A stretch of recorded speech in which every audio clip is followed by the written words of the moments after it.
আসসালামু আলাইকুম। যেখানে অবস্থান করছি এটি হচ্ছে শহরের যে কোনো শহরের একটু পাশে হয় না যে গ্রাম। এই যে পিছনে দেখুন, পিছনে কিন্তু গ্রাম, অর্থাৎ ধান চাষ করাও হয়েছে।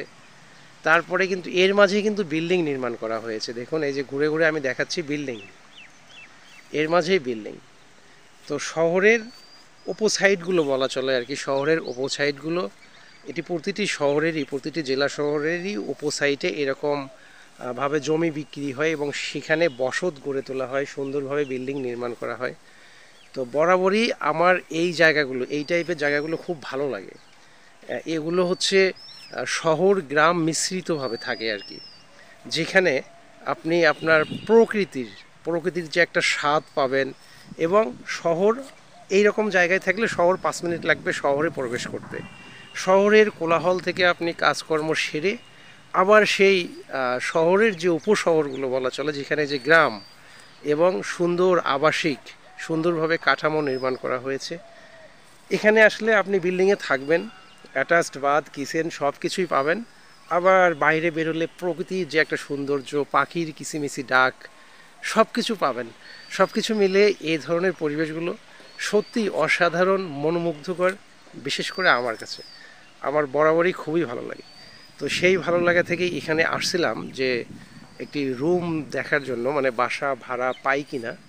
কিন্তু দুঃখের বিষয় ভাই, ভাড়ার কথা শুনে, ভাড়ার কথা জেনে কি আর বলবো, বলার ভাষা নেই। ভাড়া শহরেও যা, এখানেও তাই। তো তারপরেও ভাববো যে এরকম পরিবেশে থাকতে পারলে নিজেকে খুবই ভালো লাগে, সত্যিই খুবই ভালো লাগে। একদম মনটা ভরে যায় এরকম পরিবেশে থাকতে পারলে।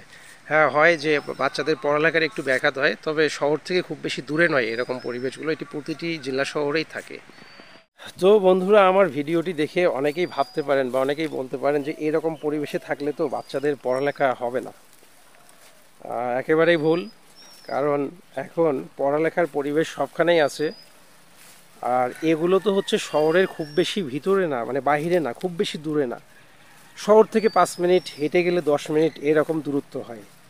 তবে পরিবেশগুলো কিন্তু অসাধারণ। বাচ্চা কাচ্চা খেলাধুলা থেকে শুরু করে, আপনি সকালে যখন ঘুম থেকে উঠবেন দেখবেন প্রকৃতির সৌন্দর্য। এরপর রাতে যখন শুবেন তখনও প্রকৃতি উপভোগ করতে পারবেন, ন্যাচারাল বাতাস। কিন্তু ভাড়াটা, ওই যে বললাম না, ভাড়ার বিষয়টা সেম, মানে একেবারে যে কম তা না। তো যাই হোক, সব কিছু মিলেও তারপরে বলবো যে এরকম পরিবেশ খারাপ না। এবং দেখুন, আমি যে জায়গাতে এসেছি এর পাশেই কিন্তু হচ্ছে রেল লাইন, তার পাশেই কিন্তু ওই যে রাস্তা, দেখুন রাস্তা। তো সব কিছু মিলে পরিবেশটি অসাধারণ। কিন্তু ওই যে বললাম যে ভাড়া একেবারেই, কি বলবো, যে অতটাও ছাড় নয় যতটা হয় না যে শহরের তুলনায় একটু কম হবে, না তেমন একটি কম নয়, আমি এসে যেটি বুঝতে পারলাম। তো ঠিক আছে, ভালো থাকবেন, আল্লাহ হাফেজ, আসসালামু আলাইকুম।